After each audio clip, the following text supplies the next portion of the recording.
어떤 인물이 등장할까요? 바로 조국 이제 비대위원장이 됐습니다. 조국 비대위 체제의 첫 번째 회의가 오늘 열렸습니다. 이게 조국 비대위원장이 복귀가 한 270일 정도가 걸렸는데요. 일단 광복절 특사로 풀려났고 첫 번째로 맞닥뜨린 문제가 바로 성비상 문제입니다.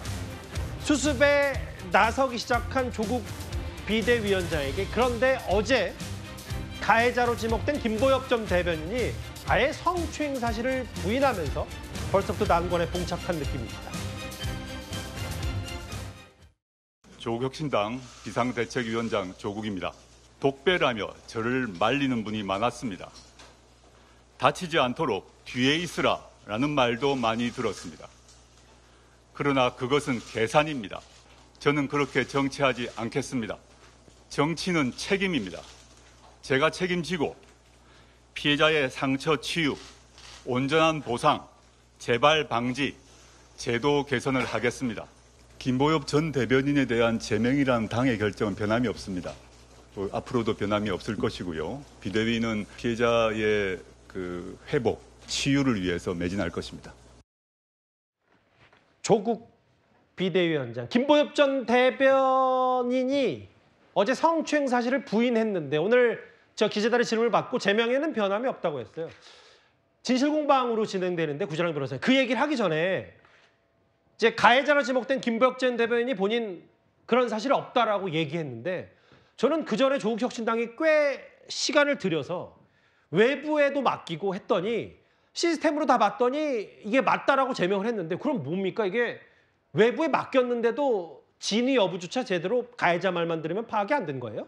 그렇게 주장을 하는 거죠. 그러니까 이제 와가지고는 진실공방으로 가고 자기가 형사사건에 대비해가지고 유리한 내용을 쌓아가겠다라는 것인데 전형적으로 2차 가해를 할 때 저렇게 합니다. 왜냐하면은 지금 강미정 대변인이 제대로 처리가 되지 않았다라고 해서 조국혁신당에서는 다 맞게 처리가 됐고 제명이라는 처분까지 했으니까 당에선 할 거 다 했다 그랬거든요. 근데 지금 그거에 대해서 갑자기 부인을 하고 나오기 시작했으면 제대로 처리된 게 아니죠. 제가 그러니까 이거에 대해서는 김보엽이라는 사람은 이게 정치적인 힘으로 처리가 되고 나중에 조국과의 관계를 유지했을 때 정치적으로 자기는 부활할 수 있다라고 생각해서 그냥 있었던 것인데 이제 그런 상황이 아니게 됐고 국민들이 모두 다 들여다보는 상황이 되고 나니까 자기가 법적으로는 이게 처벌을 피하기 어렵겠다. 이제는 그냥 정치적인 힘으로 안 눌러지니까 사법적으로 자기는 진실공방으로 가겠다라고 하는 것인데 저 발언 하나하나가 굉장히 법원에서 그러지 말라라고 하는 것들을 정말 주옥같이 다 주워 삼기고 있거든요. 잠시만요. 그러니까 이제 법조인이 봤을 때 이게 뭐 본인은 다 억울하니까 사실이 아니라고 하더라도 이것 자체가 이제 법원에서 금기시하는 말들을 내뱉었다 이렇게 평가하시는 거예요? 그렇죠. 그러니까 저 말을 요약하면 강미정은 거짓말하고 있어요라는 거잖아요. 그렇죠. 그 자체가 그냥 2차 가해인 거고 또 고소인이 앞장서서 노래방으로 이끌었다. 이건 하나만한 얘기거든요. 그래서 그 노래방 가가지고 뭐 했냐는 거 물어보는데 노래방으로 이끌었다라는 거는 전형적으로 피해자 흠집내기예요. 저런 걸로는 신빙성이 떨어지지 않습니다. 그리고 피해자 다음을 요구하는 것인데 심지어 피해자는 피해 사실이 있은 다음의 행동이 피해자 같지 않더라도 그건 고려하지 말게 돼 있는 게 인지 감수성의 법리거든요. 그러니까 그리고 또 본인이 그 다음 날 그 전날 불쾌한 일이 있었는지 참석자들에게 일일이 전화해서 물어봤다라는 것까지 실토를 했는데 제가 보기엔 형사 변호상으로 굉장한 패착이거든요.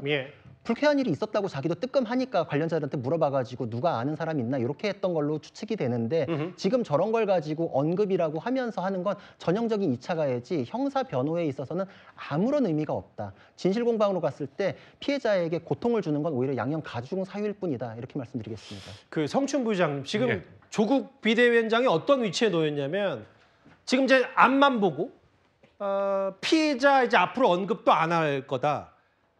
다독이고 이제 좀 보듬는 데 주력하겠다라고 했는데 갑자기 뒤에서 예를 들면 가해자로 지목된 사람이 나 성비위 한 적 없다라고 얘기를 해버리면 제명 결정에는 변함이 없고 앞으로도 변화 없을 거라고 얘기하고 있지만 이거 수습하는 동력이 처음부터 좀 떨어질 수밖에 없는 거 아닙니까? 그렇죠. 사실 비대위 출범해서 조국 이제 비대위원장이 저 발언을 하기 전날 저렇게 그 김보엽 씨가 얘기를 한 거잖아요. 예. 그렇기 때문에 어떻게 보면 비대위로서 조국 비대위원장이 뭔가 수습하려고 나서기 전에 뭔가 찬물을 끼얹은 게 돼버렸다고 볼 수 있는 것이고요. 그렇기 때문에 사실 조국 비대위원장의 저 발언에는 뭐 문제가 하나도 없습니다. 근데 모든 사람들이 저걸 보고 얘기하는 거는 저 말을 일찌감치 그 강미정 대변을 만나서 빠르게 했다면은 이런 사태까지 발생했겠느냐라는 지금 지적을 하는 거잖아요. 그렇죠. 그렇기 때문에 너무 늦게 외양간을 고치고 있다는 말씀을 드리는 거고 김보엽 전 대변인 같은 경우에는 저런 이야기는 수사받는 과정에서 이야기하죠. 본인의 방어권 행사하는 거는 또 어떤 피해자든지 할 수 있는 겁니다. 저런 발언은 뭐 당에서 수사하는 과정, 조사하는 과정이었던 경찰에서 수사받는 과정이든 그 안에서는 전 저런 발언을 할 수 있는 권리는 있다고 생각합니다만 예. 저거를 공식적으로 SNS에 올린다는 건 매우 부적절한 건데 참 조국 혁신당에서는 참 애매한 상황이 됐습니다. 왜냐하면 그러게요. 제명을 시켜버렸잖아요.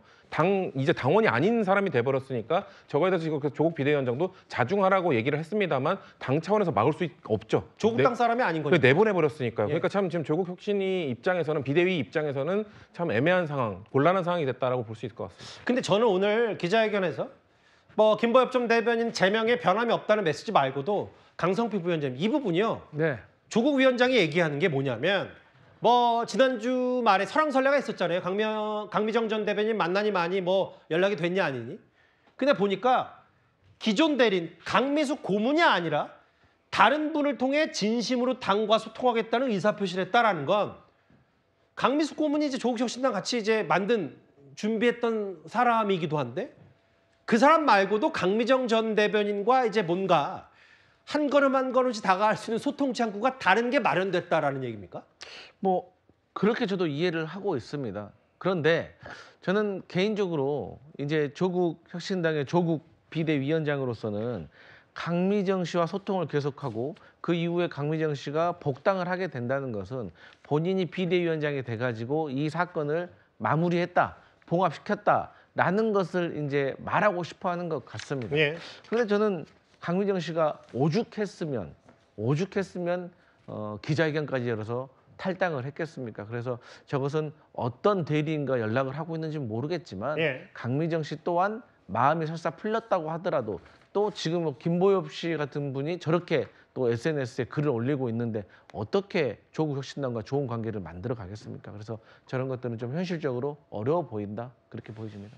이제 복당을 권유했다가 할 때 강미정 전 대변인이 이제 공개적으로 거절했는데 다른 창구로 좀 논의가 소통이 이루어지고 있다는 얘기까지 오늘 조국 비대위의 첫 번째 회의 270여일 만에 복귀한 조국 비대위원장 얘기였습니다.